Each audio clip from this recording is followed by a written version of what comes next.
ഞാൻ വന്നിരിക്കുന്നത് ജീവൻ നൽകാനും അത് സമൃദ്ധമായി നൽകാനുമാണ്.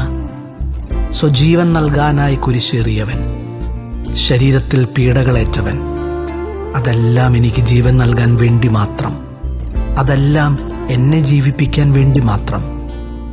ജീവന് വില തീരെ കുറഞ്ഞിരിക്കുന്ന ഈ കാലഘട്ടത്തിൽ നോമ്പും പീഡാനുഭവ ചിന്തകളും എന്നെ പ്രേരിപ്പിക്കുന്നത് ജീവൻ നൽകുന്നതിനും ജീവിക്കാൻ പ്രേരണ നൽകുന്നതിനുമുള്ള ദൗത്യം ഏറ്റെടുക്കാനാണ്.